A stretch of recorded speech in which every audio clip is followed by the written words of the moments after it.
Krásný den, moje milé, vítám vás při novém díle mého podcastu. Tentokrát má číslo 80 a bude tak trošku business, ale myslím, že by se to dalo některé ty praktiky a strategie v uvažování by se daly možná přelejt i na jiné části nebo jiný oblasti života, nejenom na biznis, ale především je to pro moje business holky, protože s tímhle dotazem, v čem jsem vlastně dobrá, se setkávám asi úplně nejvíc, mám takový pocit. Ze stylingu je to jiná otázka, ale z biznisu je to většinou tady to.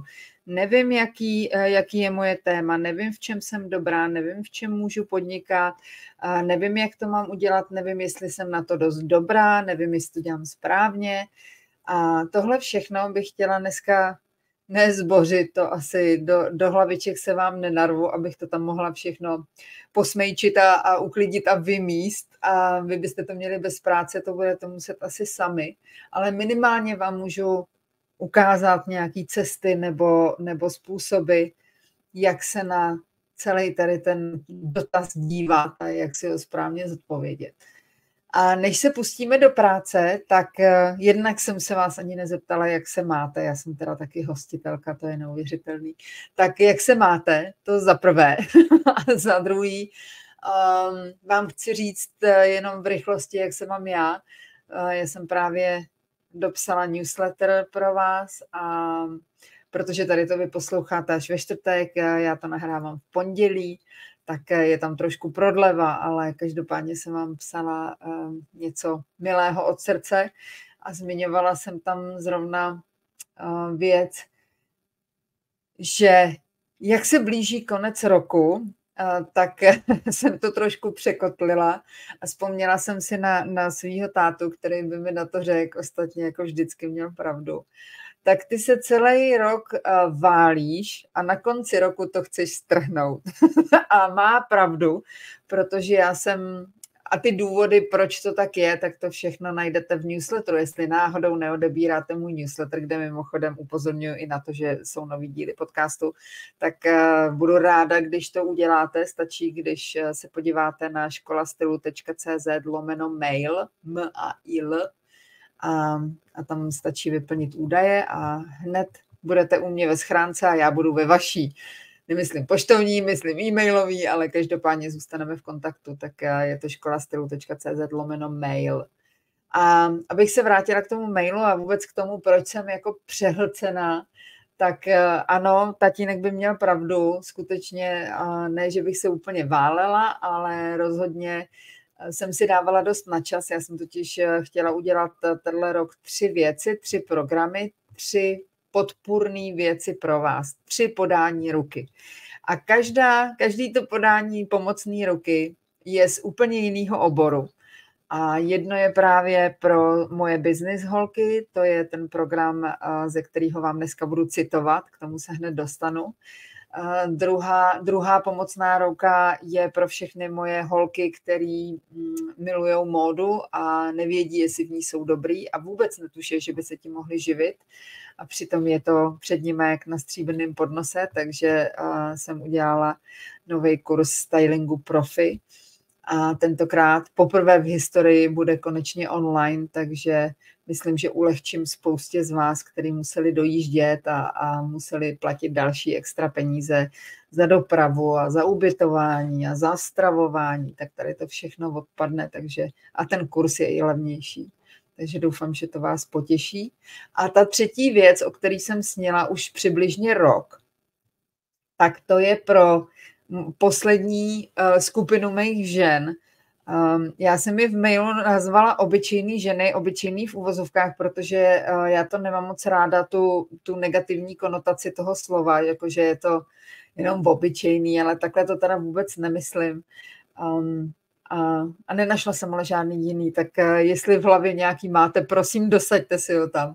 Ale to je pomocná ruka pro ženy, který ani nechtějí podnikat, nebo už podnikají a nepotřebují pomoc, který nechtějí dělat stylistku nebo se živit jako osobní stylistka a potřebují pomoc vlastně se stylingem jenom pro osobní účely a nejenom s oblíkáním, ale hlavně se sebevědomím. A tady ten program jsem si vysnila už před rokem a vysnila jsem si ho tak, že to bude takovej uzavřený klub, takový jako tajný členství. A samozřejmě jsem pořád řešila, jak to bude vypadat a všechny ty technické věci a teď to nebylo úplně snadné a pořád mi tam ten mozek házel jako důvody, proč je to jako strašně složitý. Až přišla Wendy se svým novým programem, o kterém budeme dneska nejvíc mluvit, a vysvětlila mi, že to jde udělat pomocí toho jejího systému, který vymyslela naprosto snadno, tak jsem sklopila hlavu, udělala jsem jasně všechny ty věci, které jsem si doteďka vysvětlovala jako svoje důvody, proč jsem to ještě neudělala. A zněly jako všechny ty důvody strašně jako důležitě, nebo že mají nějakou validaci, že mají nějakou váhu. A pak mi do toho Wendy hodila vidle.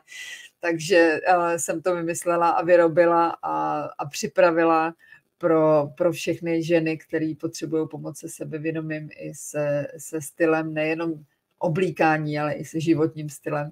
A měla jsem to hotový jako za pár hodin a byla jsem úplně přešťastná. Takže teď mám vlastně 3 programy pro každou skupinu žen, který mě sledujou. A samozřejmě teď řeším, že z toho budete mít v hlavě úplný zmatek, ale pokusím se to formulovat nějak jednoduše a tak, aby vás to nezahltilo a abyste opravdu, jestli potřebujete podat pomocnou ruku ode mě, nebo jestli chcete ode mě jakoukoliv formu pomoci, tak abyste se o ní dozvěděli, aby k vám doputovala. A dneska, jak už jsem vám říkala na začátku, to bude pro moje business holky, to znamená pro ty holky, který chtějí začít online business, rozhodli se, že ho začnou, ale pořád si nejsou jistý, jestli to jejich zaměření je správný, velký úvozovky na slovo je správný, a nebo vůbec jaký by mělo být a nejsou si jistý, jestli vůbec nějakou unikátnost v sobě mají, jestli nějaký dar v sobě mají. Tak o tom už jsem mluvila, tak hned to vezmeme z gruntu. O tom už jsem mluvila několikrát. Já jsem bytostně přesvědčená, že na tady ten svět jsme, každý z nás byl prsknutý z nějakého důvodu, aby jsme tady splnili nějakou naší osobní misi a osobní mise většinou nebejvá sedět u Netflixu a papat brambůrky. O tom nejsem přesvědčená, jsem přesvědčená o tom, že každá z nás má v sobě něco, co může předat dál nebo čím se může živit a přitom jí to bavit. Já si nemyslím a odpřísahnu to, že práce by měla nebavit, že práce by měla způsobovat žaludeční vředy, že do práce bychom se neměli těšit, měli bychom se v ní stresovat a tak dále. A já si opravdu myslím, že já nejsem vůbec žádná vyvolená, že já jsem si jenom prostě jednou řekla, ne, takhle to nemá být, tohle nevypadá správně a pro mě to není pravda, že do práce se musí chodit vystresovaný a být tam od rána do večera a plnit sny někoho jiného a ne svoje, jenom výměnou za tu jistotu, že mi přijde každý měsíc nějaká částka na účet a nemůže být větší nebo minimálně ne nějak extra velká, navíc možná nějaký bonusy na konci roku a tím to asi tak končí. A já jsem si prostě řekla, že tohle pro mě není pravda. A když to není pravda, tak je to lež. A když to je lež, tak musím najít jiný systém, kterýmu budu důvěřovat a věřit a podle kterého se budu řídit. A tak vlastně začal můj nápad s tím, že vymyslím něco, co umím, co mě baví, co už jsem chvíli dělala a předělám to do svýho biznesu a posléze do online verze.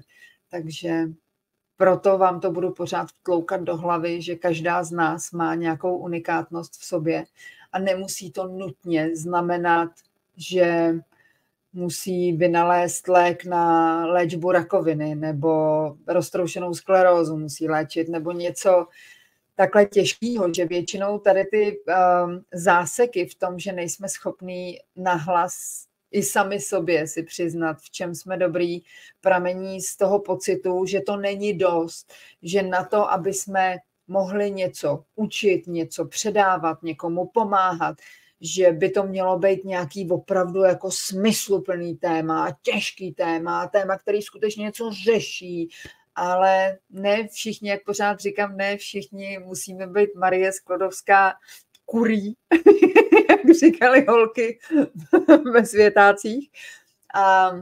A možná tím si způsobujeme to, že sami sebe vlastně blokujeme a sami blokujeme ty svoje myšlenky nebo tu volnost myšlenek a nikam nás nedovádějí, protože na všechno, co nás napadne, si můžeme zodpovědět automaticky, to nebude nikoho zajímat, to dělá každý, to není dostatečně dobrý, teď já vlastně nic tady jako na světě neměním, neřeším a tak dále, ale já si opravdu jsem 100% přesvědčená, že když něco děláte z lásky a z touhy to dělat, tak máte tu moc měnit svět. A znamená to i to, že uděláte někomu radost, někomu úplně cizímu, koho vůbec neznáte a třeba se o tom ani nedozvíte, třeba vám ten člověk ani nedá vědět, že jste mu udělala radost, že jste mu zlepšila den. A já si myslím, že i tady ty malý gesta mají obrovský efekt, že je to jak efekt máchnutí motýlých křídel. Na jedné straně se máchne a na druhé straně planety je tsunami. Tak to je možná moje úplně první rada hned na začátek, když budete přemýšlet o tom, v čem jste vlastně dobrý. Neklaďte na sebe vyšší nároky, než je nezbytně nutný. Protože házet si takhle už na začátku klacky pod nohy to k ničemu nevede. Můžete změnit svět i tím, že budete doma navlíkat náramky z korálků. I tohle někomu dokáže zlepšit den. I tohle někomu, nějaký ženě dokáže udělat třeba z obyčejného outfitu neobyčejný, bude se cítit líp, půjde na rande a vzhledem k tomu, že se bude cítit dobře, tak toho kluka zaujme, kluk se do ní zblázní, ona se zblázní do něho a bude mít nádherný život.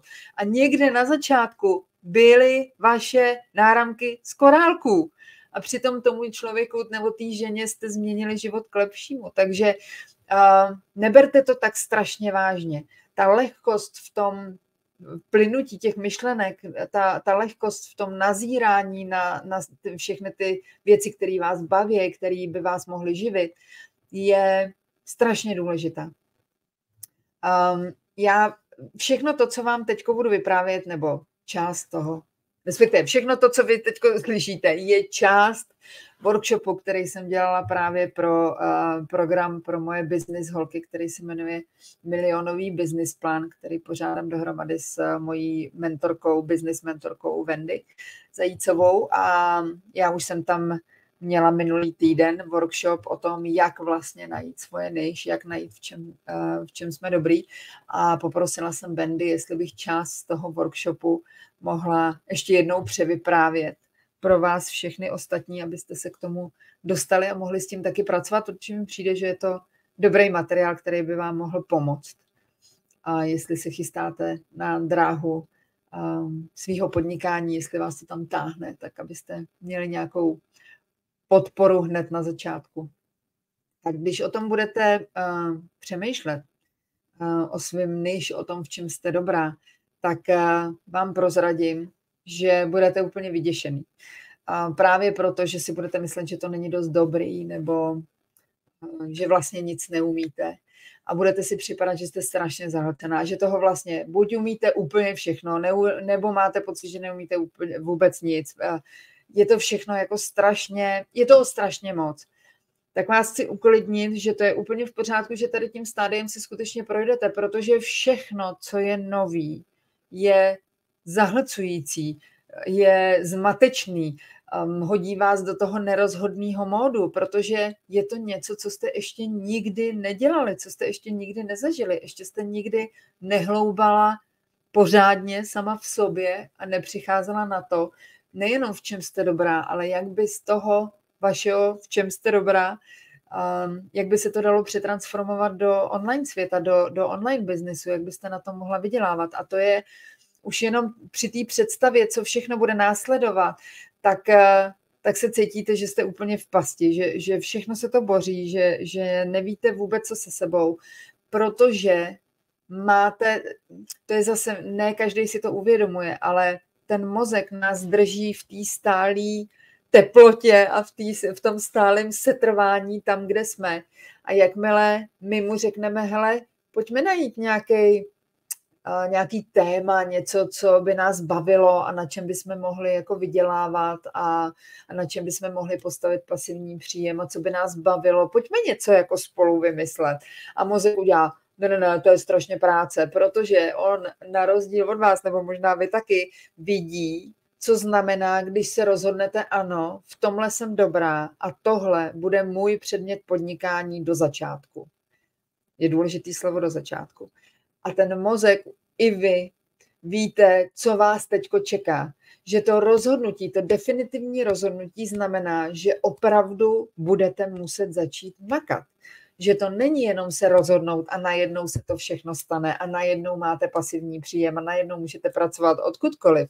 To, že se rozhodnete, je skutečně jenom první krok, pravda, bez kterého to nejde, ale je to jenom první krok. A odteď bude následovat ještě několik desítek dalších kroků, než to všechno postavíte, než ten systém, ten online systém vybudujete, než postavíte všechny ty panely, které Wendy učí v tom kurzu a tak dále. Takže bodeď by se mozek nebál a bodeď by vám neházel myšlenky typu Ježíši Kriste, nebuď přehlcená, Ježíš, toho je hrozně moc, vykašli se na to, vždyť je to úplně bláznivý. Takže nemůžete mu to mít úplně za zlý, ale vždycky si pamatujte, že všechno, co je nový, co jste ještě nikdy neudělala, co jste ještě nikdy neskusila, tak toho se budete bát. I když se zároveň můžete těšit, ale ten strach je tam obrovský. A další věc, která nás neuvěřitelným způsobem blokuje při tom, kdy si máme skutečně říct, jako ano, tohle je to, v čem jsem dobrá, v čem ostatní lidi po mně chtějí pomoct, tohle je to moje téma, je, že máme většinou pocit, že potřebujeme nějaké svolení. Svolení k tomu, aby jsme si zvolili to svoje niž, svolení k tomu, aby jsme ten projekt svůj rozjeli, svolení k tomu, aby ten náš projekt vydělával, kolik chceme vydělávat. A pořád máme pocit, že to není jenom naše rozhodnutí, že tu váhu toho rozhodnutí musíme hodit ještě na někoho jiného, aby nám to jako odmávnul. To už je samozřejmě z výchovy, když jsme byli malí děti ze školního systému v České republice. Holt prostě to svolení jsme většinou na 90% věcí, které jsme chtěli udělat, jsme od někoho potřebovali, ať už od rodičů nebo učitelů nebo nevím, vedoucího pionýrského tábora, ale tentokrát je to skutečně na vás a to samozřejmě může být děsivý, protože vy sama si musíte tady to všechno dovolit. Dovolit si to, rozhodnout se, v čem budete podnikat a fakt do toho jít. A s tím souvisí další část tady toho rozhodovacího procesu, která nastává a která je nejvíc děsivá. Já tomu říkám 3 emoční stádia při procesu výběru. A první stádium je, že vás vlastně pronásleduje nedostatek sebevědomí na to, abyste sama v sobě viděla svůj potenciál. To je to, o čem jsem mluvila do tady té doby. To je přesně ten pocit, že vám to musí někdo povolit, že si to prostě nemůžete odmávnout sama sobě, že nejste dost dobrá, že jste to ještě nikdy neudělala a nevíte, jestli to vyjde. A všechny tady ty pochybnosti, nejenom o tom vnějším světě, jak k vám bude reagovat, ale pochybnosti o nás samotných. Ale to všechno souvisí jenom s nedostatkem sebevědomí. A víte, že sebevědomí nikdy samo nepřijde. To nejde na něj čekat doma schovaná někde v obýváčku nebo v kuchyni za stolem a čekat, až dorazí.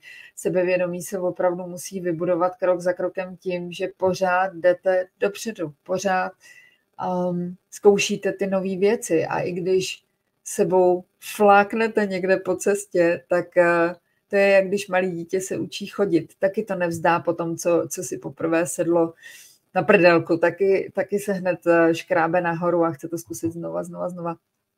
A tady to my jsme nějak cestou ztratili, tady tu hravost, to prostě zkusit a to sebevědomí si po cestě vybudovat. Druhý emoční stádium je strach z toho, že si svoje niž, svoje zaměření, svoje téma vyberete špatně. Špatně v úvozovkách. A To je, jak vždycky říkám, že tohle je strašně roztomilý, protože nikdo, nikdy, ani vy sama sobě nemůžete říct, jestli je to dobře nebo špatně. Jenom čas to ukáže. Samozřejmě tam můžete mít nějaký odborný predikce a nějaký business predikce a ekonomicko-hospodářský a tak dále, ale stejně tu jistotu, že uspějete v tom oboru, který jste si vybrala, vám nikdo nedá. To vám ukáže až čas, to vám ukáže až první nabídka, kterou vytvoříte a dáte ji do světa, ukážete ji lidem. Zrovna tak si někdo z vás může mít pocit, že si vybere špatný niž jako takový. To znamená, že ho to nebude bavit potom nejenom z úhlu finančního, že to niž nemá potenciál vydělat tolik peněz, kolik chcete, ale třeba to, že vás přestane bavit. Oboje můžete mávnout takhle nad tím rukou. Já vím, že je to těžký, ale můžete, protože v tom je síla online biznesu, že když se něco nepovede, zase v úvozovkách, protože já fakt si myslím, že všechno tohle jsou jenom životní lekce, že to nejsou žádný neúspěchy, že je to opravdu jenom to, co jsme se měli naučit. A když se to náhodou v úvozovkách nepovede, tak v online světě je vlastně strašně snadný to změnit, přizpůsobit, vylepšit, úplně otočit o 180 stupňů a začít znova. Je to mnohem snadnější, než když budujete kamenný biznis, to znamená třeba otevíráte si kadeřnictví, musíte ho zařídit, musíte dát kauci na nájem, musíte ten prostor zrekonstruovat, musíte ho vymalovat, musíte zařídit všechny ty mycí umyvadla tam a nakoupit fény a všechny tady ty věci stojí jako dopředu. Je tam obrovská investice, kdežto nic tady z toho v onlineu vlastně neexistuje. A když se potom rozhodnete, že z toho nebudete mít kadeřnictví, tak je dost těžký ten prostor potom někomu přenechat nebo ho úplně opustit, protože v tom máte kapitál a jsou tam nějaké investice, o které nechcete přijít. Nebo když si chcete otevřít butik klidně s vlastní nebo i s cizí značkou, zase potřebujete najít prostory. Jsou tam, musíte vložit nějaké peníze do skladových zásob. A tohle všechno odpadá v online biznesu. Tam nepotřebujete žádný skladový zásoby. Ani když máte e-shop, tak to není nutný. A už vůbec, když poskytujete jakýkoliv typ služeb, nebo ta vaše nabídka se týká třeba online vzdělávání, online kurzu, nebo coachingu, nebo něčeho podobného, tak tam žádný tady ty jako investice upfront, jako dopředu, který třeba nemáte v tuhle chvíli, tak nejsou potřeba. Proto neexistuje, že si vyberete špatně. Protože i kdybyste měli pocit, že už vás to nebaví, tak můžete svoje niž kdykoliv změnit. Podívejte se na mě. Strašně dlouho bylo jediný moje niž styling, to bylo jediný, co jsem uměla. A šla jsem z profesionálních stylistů, respektive z lidí, co se chtěli stylingem živit. Pak jsem začala učit běžný smrtelnice, jak se oblíkat. Pak jsem začala učit všechny tady ty vědomosti v online kurzu a byl to vývoj.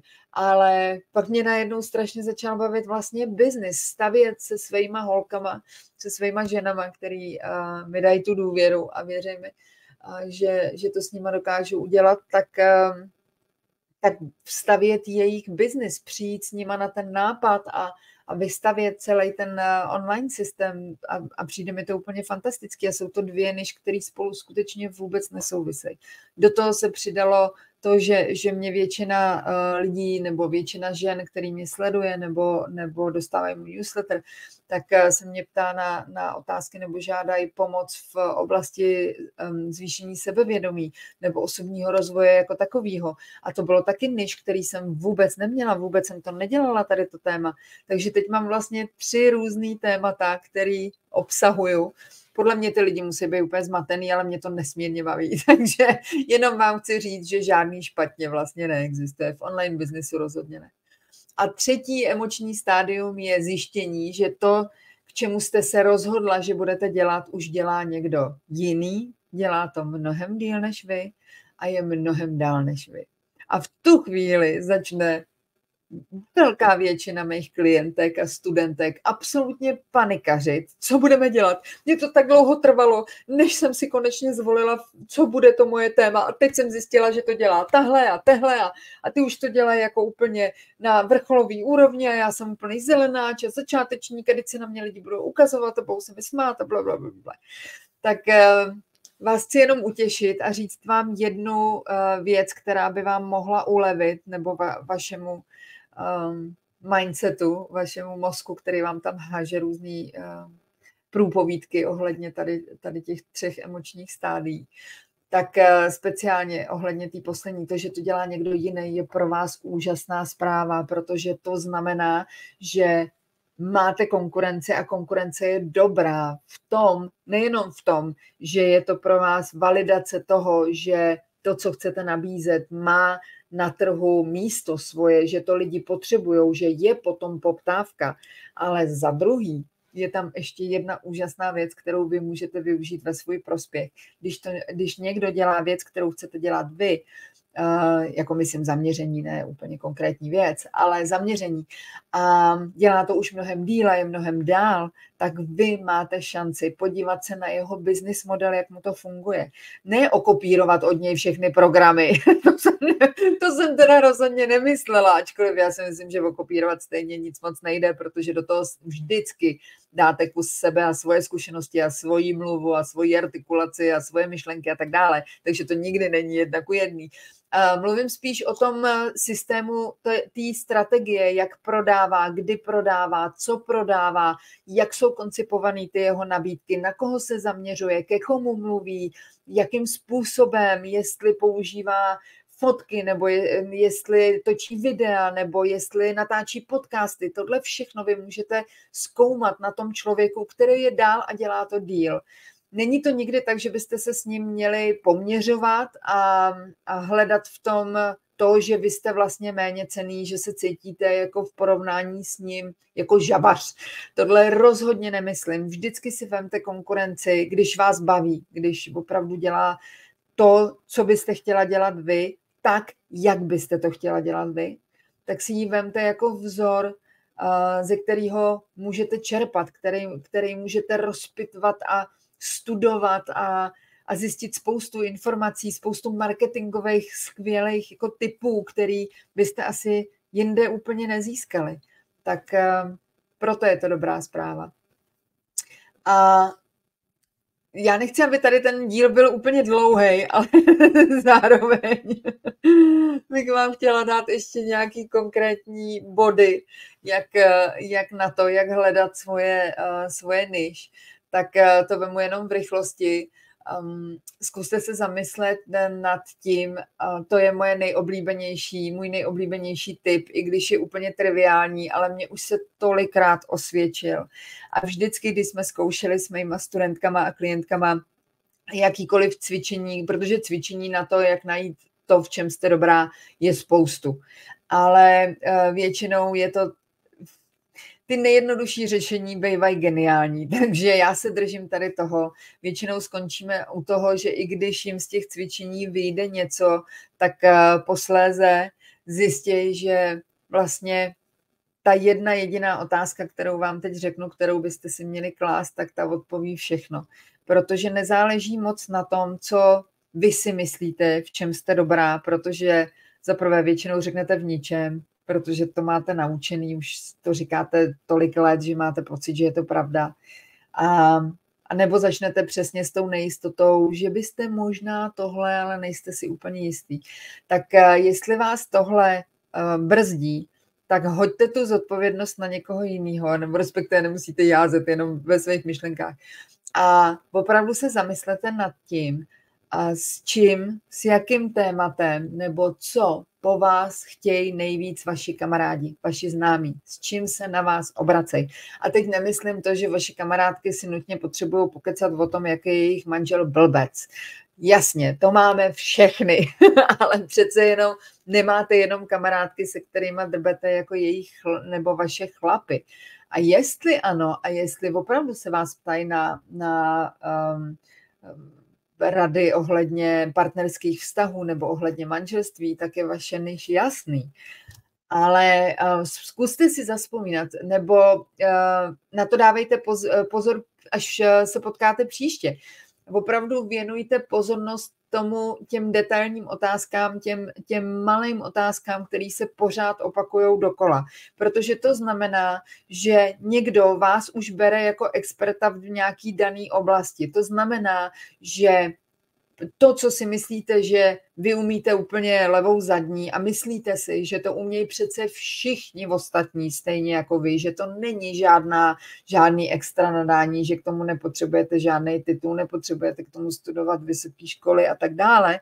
A myslíte si, že to skutečně ví každej, tak si všimněte, že právě tady s těma otázkama na vás chodí ty vaše kamarádky, což znamená, že je to jasný důkaz toho, že ne všichni to vědí. To, co víte vy, je pro vás snadný, protože si to ani neuvědomujete, že to umíte, ale ty ostatní si to neumějí ani představit. Třeba, já vám dám příklad, se mnou a s kamarádkou, která miluje zahradu, pořád něco hnojí, pořád něco okopává, furt něco vytrhává, miluje, jaký to tam roste. Ne, že by znala úplně názvy všech těch kytek, ale fakt to dělá tak, že já mám úplně, mi visí brada. A vždycky mi řekne, já ale nejsem žádný zahradník, já to dělám jako intuitivně. Říkám, no já taky dělám většinu věcí intuitivně a zahradu mám jako kdybych neměla maminku, která to taky dělá intuitivně, tak bych tady opravdu měla skládku na zahradě úplně regulérně. Já jsem úplně marná. Já nevím, jestli se tam ten plevel jako, jestli to není kytka, jestli je to plevel, jestli to není ta tráva okrasná, nebo ta tráva, co se má vytrhávat, kdy se má hnojit, jak se má hnojit. Já si ani nepamatuju, že mám ty kytky zalejvat. A pro někoho je to zcela přirozený. A takhle je to se spoustou oblastí, se spoustou věcí, které děláme úplně přirozeně a denně a ani si je neuvědomujeme. Takže nepodceňujte to, s čím za váma chodí kamarádi nebo s čím se na vás obracejí vaši známí. Já jsem uváděla už, myslím, v minulém podcastu, nebo rozhodně jsem to už někde zmiňovala, že jedna z našich klientek, takový krásný příklad, byla v našem mastermindu a její niche na začátku jsme si jako ustálili, že to je úprava fotek, výroba presetů, používání různých presetů na sociálních sítích a tak dále. Dodělali jsme celý mastermind a ta dotyčná klientka si pořád dokola přemítala tady tu otázku a kdykoliv jí volala nějaká kamarádka, tak zjistila, že vždycky potřebují poradit přímo v jejich konkrétním partnerství nebo v jejich konkrétním manželství. A ona zjistila, že její manželství a partnerství prošlo nějakým vývojem, vzala si z toho to, co si měla vzít, má teď harmonický nádherný vztah, a je schopná těm kamarádkám svým, který po ní požadují tuhle radu, který za ní nechodí s tím, že chtějí pomoct s úpravou fotek na sociální sítě, ale chtějí pomoct s tím jejich chlapem, který jim řekl tohle nebo neřekl tohle a měl udělat tohle a neudělal a tak dále. A místo toho, aby učila úpravou fotek pro sociální sítě, tak je z ní úžasná vztahová koučka, jako ve partnerském vztahu. A přijde mi to úplně geniální, že je to takový osvobozující, myslím i pro vás, že i když si vyberete v tuhle chvíli nějaký niž a řeknete jasně, já do toho jdu, kašlu na to, prostě to zkusím to tady s tím, buď mě to bude bavit, nebo mě to nebude bavit a nic se neděje, můžu to změnit. Není tam žádný problém, prostě to změním na lusknutí prstu. A když tady s tou lehkostí do toho celého procesu naskočíte, tak uvidíte, že nemůžete udělat chybu. Protože i když zjistíte, že to vaše původní niž, který jste si vybrala, vám nějak nevyhovuje, nebo už vás nebaví, nebo to není přesně to, co jste očekávala, tak ten, jak se tomu říká v angličtině, pivot, jako to uspůsobení, nebo to cuknutí z té cesty, kterou jste si nalajnovala, je vlastně strašně jednoduchý, nechci říct, že je úplně bezproblémový, musíte udělat nějaký kroky, ale je to opravdu mnohem snadnější, než když nastoupíte na vysokou školu. 6 let studujete jeden obor a pak z ní vypadnete a zjistíte, že to teda opravdu ale byla ukrutná ztráta času, i když já si nemyslím, že žádný studium, já si myslím, že žádný studium není ztráta času, že ze všeho se dá něco vytěžit, ale stejně 6 let je prostě dlouhá doba na to, abyste se učili něco, co pak nechcete předávat dál nebo nechcete využívat. Tak tady to vám v tomhle, nejenom v tomhle programu, ale v online biznise, v online světě jako takovým vám prostě nehrozí. Takže zkuste se zeptat vašich kamarádek a všechny ty ostatní cvičení a všechny ty ostatní kategorie, ze kterých vybírat a jak vybírat, tak to se dozvíte v milionovém business plánu, což je nový program, který jsem připravila s Wendy, a jestli vás to zaujalo, tak sice tady ten můj pre-workshop, ta moje předpráce, než začne skutečně ta tvrdá výuka s Wendy, která začíná 19. listopadu, tak tady to už je se mnou, všechny ty části už jsou natočený a jestli jste nebyli, nebo jestli posloucháte úplně nově a bojíte se, že jste o to přišli, tak nebojte, všechno je pro vás uložený v systému, takže i když jste se mnou nebyli live, tak pořád tam ke mně máte přístup, pořád se se mnou můžete poradit a všechny ty videa jsou tam pro vás uložený se všema těma cvičeníma, který vám pomůžou k tomu, abyste objevili svoje téma a mohli to rozjet a dovolit si to opravdu to rozjet ve velkým, v malém, jak si řeknete, všechno je na vás. Není to nutné, že musíte nutně vydělávat miliony, jestli vás to děsí ta představa, že jestli to máte spojený s tím, že budete muset extrémně hodně pracovat na to, abyste vydělala milion, tak to je zase trošku práce na mindsetu, to je zase úplně jiný téma na úplně jiný podcast, ale chtěla jsem vám říct, že většina tady těch rozhodnutí se zdá, jako že je to kámen u nohy, že je to řetěz kolem krku, ale pak, když jednou to rozhodnutí uděláte a opravdu do toho šlápnete a jdete po té své cestě, tak zjistíte, že je to vlastně nádherná věc si plnit sny, i když se občas stakáte a něco vám nepůjde a něco nevyjde podle vašich představ, tak stejně v tom online světě je to vlastně mnohem snazší, než kdybyste měli jako reálnou firmu a pracovali opravdu s klientama 1:1 a museli u toho být, tak tam ten pasivní příjem prostě nejde vyrobit, kdežto ten online svět vám fakt nabízí spoustu možností, jak ulevit svýmu času, ulevit svýmu rozpočtu a mít to hezký. Tak doufám, že jsem vás trošku navnadila. Jestli vás milionový business plán se mnou a s Wendy zaujal, tak se mrkněte na školastylu.cz/plán. Tam najdete všechny informace a když klikněte na tlačítko, že chcete do kurzu, tak se rovnou dostanete na stránku, kde už máte uplatněný ode mě slevový kód, který vám Wendy vygenerovala, aby bylo vidět, že jdete ode mě, tak ho tam rovnou máte, takže ušetříte, naučíte se spoustu věcí, vyděláte spoustu peněz. Jde jenom o to se rozhodnout, to je celý.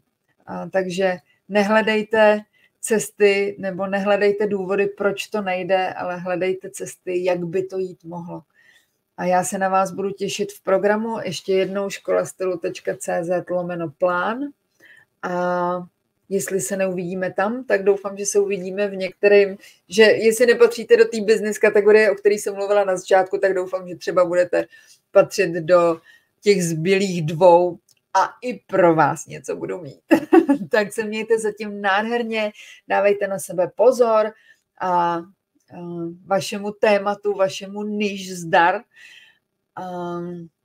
a přeju vám tu lehkost v tom rozhodování a v tom prozkoumávání vašeho nitra, protože pak to jde všechno mnohem líp.